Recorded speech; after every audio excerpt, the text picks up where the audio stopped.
بالا رشاد آماده هستی؟ آماده هستم. خوبه یک کم سمت راست بیا لالا. راست یا چپ؟ راست تو. راست مرجان. راست توی میشه نه؟ این حالا خوب شد. یک کم پس سمت چپ. چپ. کامل بس است. نورتون بیخی سیز بالا. آماده هستی؟ نور بیخی سیز؟ اگه افتاد بر خودت تو مزاحم. نه عینک دارم. عینک دارم بیخی راحت باش. درست است دارم. آماده هستی؟ بریم بخیر. 3 2 1. خسته نباشین و مانده نباشین وطندارای عزیز. پشت ای کلمات 3 2 1 پشت ای چپ برو راست برو نورت سایز بک‌گراندت سایز فوکس هستی دی فوکس هستی پشت از این گپا ما بسیار زیاد دق شده بودم. باز هم ما ارشاد فرهمند کسی که امی شروع کار خود میخواد که از سرسبزی بکنه یا از یک پارک بکنه، باز هم ما اینمی آدم در یکی از پارک ها آمدیم تا ای که یک شروع دیگه داشته باشیم، یک شروع مجدد داشته باشیم. ما امی لحظه مقابل افغانستان هستم، مقابل افغانستان استاد هستم. مقابل افغانستان به خاطر میگم که نقشه افغانستان پشت سر ما در دل اینمی تپگک خورد پارک شهر نو توسط سنگ ها ساخته شده و رسامی شده. ما در اینجا هستم و باز هم آمدیم تا ای که یک آغاز جدید را، یک آغاز مجدد را برای شما اعلام بکنیم. اینمی لحظه اینمی چینل ارشاد فرهمند که شما میبینین، یعنی چینل ارشاد فرهمندی که دوباره ساخته شده از نو. او قبلی رفت دیگه، او پشت راهش رفت. اینمی چینلی که دوباره از نو ساخته شده، حتی یک نفر سابسکرایبر، یک نفر فالوور و یک نفر بیننده هم نداره. به مسابقه از این میمونه که من نمیال امی گپای خود، امی صحبتای خود برای کامرامین خود بگویم، نه برای مردم. اما زمان ازی که این برنامه به دست نشر سپرده شد و من ایره نشر کردم، اونو زمان باز میبینیم که یک چینل کاملا تازه تاسیس، یک چینلی که بیخی از امی خاک دیگه کم کم میخوایم بلندش بکنیم، بلند میشه یا که نمیشه. از زمانی که چینل ارشاد فرهمند قبلی خراب شد، از درآمدزایی ماند و ما بالاخره مجبور شدیم که رد گزارش ها را اعلام بدیم. تا اینمی لحظه گپ های زیاد اتفاق افتاد در افغانستان، در خارج از افغانستان که ما، یعنی ما خیلی دوست داشتم که اونها را پوشش بدم و تهیه گزارش داشته باشم ازشان، اما متاسفانه به دلیل نبود چینل نتونستم که اونمو چیزا را پوشش بدم و گزارش تهیه بکنم. اما حالا که چینل ساختیم، موضوعات یک اندازه موضوعاتش رفته، یک اندازه موضوعاتش هنوزم باقی است. از موضوعاتی که رفته میتونیم از زلزله بسیار خشمگین یا زلزله بسیار خراب ولایت هرات یاد بکنیم که تعداد زیادی از وطندارای ما را به کام مرگ فرو برد.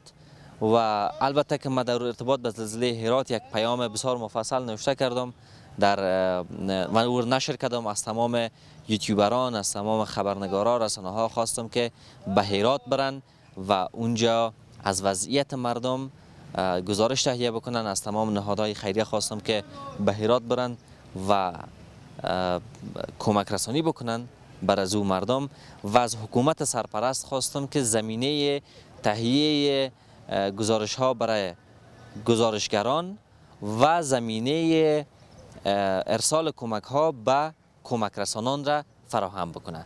من تا یک پیام این موضوع را خواستار شدم و یادآور شدم، اما خودم نرفتم به دلیل از اینکه چینل نبود و مرا بسیار زیاد ناراحت ساخت. این ناراحت ساخت که اگر امو ولسوالی زندجان ولایت هرات را ما امو وقتایی که امو روزایی که زلزله بسیار زیاد شدید بود و تازه بود بررسی میکردیم و از دوربین دوستان میدیدیم، به گونه‌ای بود که امو خیمه هایی که نهادهای کمک رسان برده بودن، امو قدر خیمه دیگر که به مردم برده بودن، به امو اندازه باید بر یوتیوبرها میبردن. من خواستم که برن و خوبم کردن که رفتن. اما گپی بود که هر کسی به دنبال یک تصویری بود که یک کسی اشک بریزه، یک کسی خانواده‌اش از دست داده باشه، یک کسی خانه‌اش خراب شده باشه، ناراحت باشه، تا ای که برن به دنبال از او و از او تصویر بگیرن. که این کار نمیگم کار بد است، کار خوبی است، خوب کردن. یعنی امی تصویرها اگه نباشه، امی گزارش‌ها اگه نباشه، از درد مردم کس خبر نمیشه. اما در کنارش جای افسوسی است که یک نفر را من ندیدم، یک نفر را پیدا نشد و ما ندیدم که علت زلزله را پرسیده باشه، تعداد خساراتی که شده بود او را پرسیده باشه، بالای از خانه های تخریب شده باشه، بالای از او رفته باشه و دیده باشه که علت تخریب شدن همه خانه ها چی بوده، که در آینده به مردم اطلاع رسانی شود، در آینده باید احتیاط بکنن. یک نفر را نیافتم که در ارتباط به او حادثه، او زلزله یک اندازه معلومات رای کرده باشه. چرا ولایت هرات ما و شما زلزله شد؟ این منشأش در کجا بود؟ ولایت هرات در خط زلزله خیز جغرافیایی افغانستان قرار نداره. این گپ چی بوده؟ هیچ کسی گپار نگفت. جای افسوسش اینجاست، همگی رفت اما متاسفانه کار درست نشده. و اگه او طرف کانال قشتیپه را به نظر بگیریم، کانالی که ساختنش و اقدام به ساختن از این کانال از طرف حکومت، فکر میکنم یکی از بزرگترین کارها و یکی از بزرگترین اقدام‌های است که در تاریخ افغانستان ثبت خواهد شد، به دلیل از اینکه دریای آمو یا دریای پنج که میگن، که از چندین ولایت شمالی افغانستان که هم مرز با تاجیکستان و ازبکستان است عبور میکنه، این دریا سالیان سال بود که میرفت و کسی از آبش مستفید نمیشد. کسی منظورم از سمت جانب ما و شما افغانستان کسی مستفید نمیشد و هر روزم از اراضی افغانستان با خود تخریب میکرد و میبرد. اما کشورهای همسایه ما از او بهره میبردن و استفاده میکردن. اگر او موضوع کانال قشتیپه را در نظر بگیریم، همچنان عین موضوع که اونجا یوتیوبرها خیمه زده بودن، انجینرها از دستشان به تکلیف، کارگرها از دستشان به تکلیف. اگر کسی میخواست بره به کانال قشتیپه، به او یک پروژه بزرگ ملی، در کنار از که همراه با انجینر و کارگر و اینا مصاحبه میکردن که باید هم بکنن، من نمیگم نکنن، اما باز هم این قضیه هرات باز تکرار میکنم، کارشان درست، اما در کنارش یک چیزی بسیار مهم و اساسی را اینا فراموش میکنن همیشه: اطلاع رسانی. یک نفر پیدا نشد که در مورد کانال قشتیپه یک اندازه معلومات بده، در مورد اهمیت و جایگاه او پروژه بزرگ ملی یک کمی معلومات بده. ساختن کانال قشتیپه بر افغانستان، بر وطن ما و شما چی فایده داره؟ کسی پیدا نشد که تو یک چیزی را بگویه، هیچ کسی. به هر حال از این موضوعاتش میگذریم.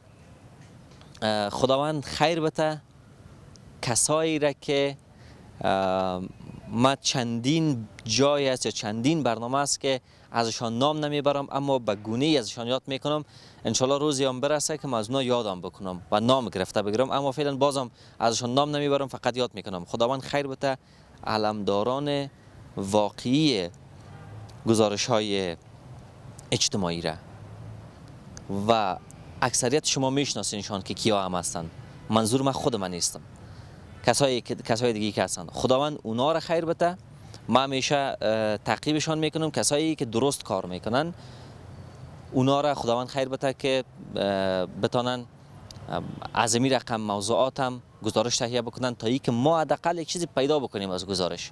متاسفانه در این دو موضوعی که گفتم، او علمداران یا او کسایی که ما ازشان یاد کردم اونا نرفته بودن.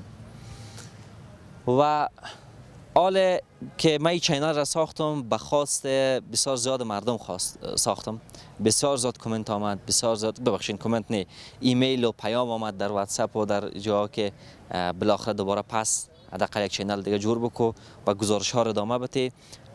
وگرنه آنقدر دلم سیاه شده از این کار، از نیمی مایک به دست گرفتن که به شهر و بازار بگردم که خودم میدانم و خدایم میدانه، اما قدر دلم سیاه شده.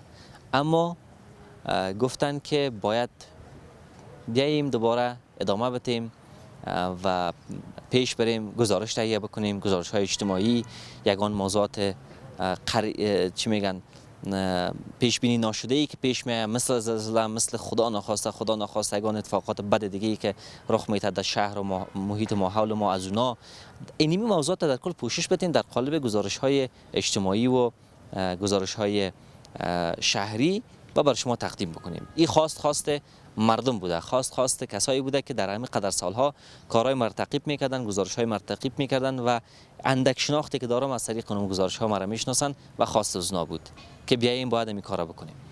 و من هم آمدم، امیدوار هستم که بتانم حداقل بر خودی انگیزه را بتونم که دنیمی را پیش برم و این گزارش های خود را داشته باشم. امیدوار هستم که کارا بتونم، اما سخت است و به مراتب سخت است، بسیار زیاد سخت است.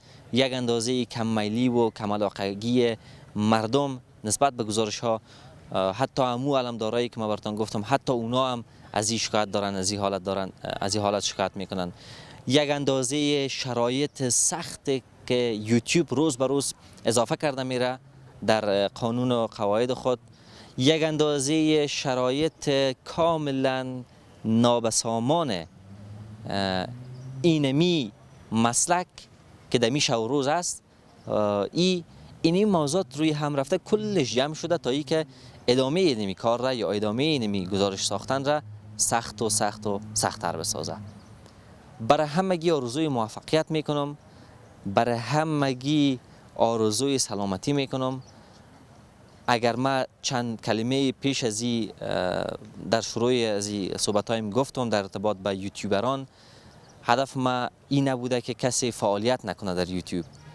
یوتیوب یک پلتفرم اجتماعی است، ایرا بارها گفتیم، از شما مردم گرفته که براتون گفتیم تا کتا نفر را برشان گفتیم.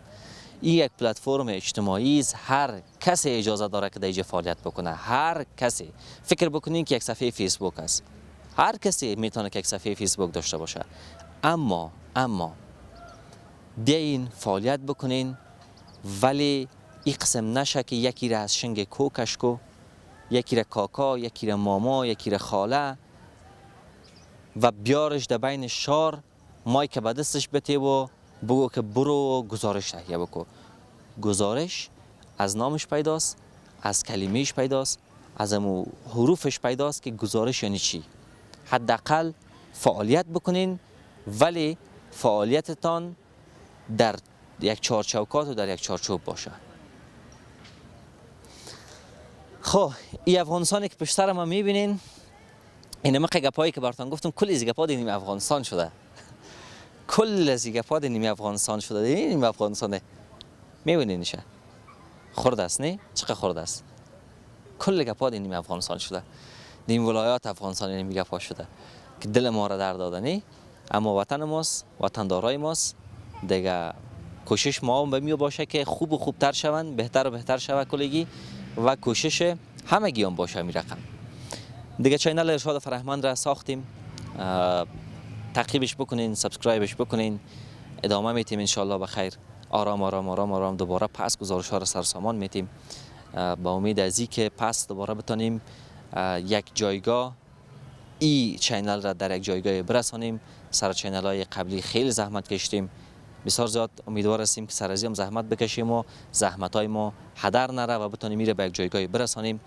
هدف ما ارشاد فرهمند اینمی برادر کوچکتان میگرین، اگر بزرگای برنامه را میبینن فرزندتان مرا قبول میکنین. هدف ما اینمی است که بالاخره بتونم از نیمی افغانستان ما برای شما یک چیزی که در خور شایستگی فرهنگ چندین هزار ساله ما هست را براتان به تصویر بکشم و داشته باشم، چی از طریق گزارش ها، چی از طریق برنامه های سرگرمی و تفریحی یا هر طریق دیگه ای که باشه. به همین دلیل ما توکل خود را با خدا کردیم و شروع کردیم دوباره پس چینل ارشاد فرهمند را در پایش را از گزارش ها آغاز میکنیم و ماندیم. اما به دعای شما هم ضرورت دارم، به حمایت شما هم ضرورت دارم که به خیر بتونیم ایرا را پیش ببریم. خب دیگه بس خلاص، فکر میکنم که اگه زیاد گپ بزنم باز قارم میشین یگان تایتان دیگه. پیش از اینکه کدام تا نفر قار شوه سر ما برم و بعد کار و بار و زندگی و روزگار خود برسم. اینمی مرا دیگه زندگی ما تامین میکنه اینمی کار، اینمی کمره، اینمی مایک، اینمی تا بالا دویدن ما. شما هم برین به کار بارتان برسین. اگه این برنامه‌های مرا خوش داشتین ببینین، که خوش نداشتین امی ریموت در دستتان یک چینل که دیگر تغییر بدین. دیگه فقط شما خوش باشین، من خوش باشم، همگی خوش باشن و هر کسی در کار خود موفق باشه و کار خود را بر اساس یک اصول یک چارچوب پیش ببره. امی آرزوی ما است، امی شب و روز دیگه امیدوار هستیم که برسیم برش. بخیر و سلامت باشین. ادامه برنامه‌های ما را باز از طریق چینل ارشاد فرهمند بیننده باشین. اینمی چینل برین امی لحظه سابسکرایبش بکنین تا برنامه‌ها را از دست ندین. خدا نگهدارتان.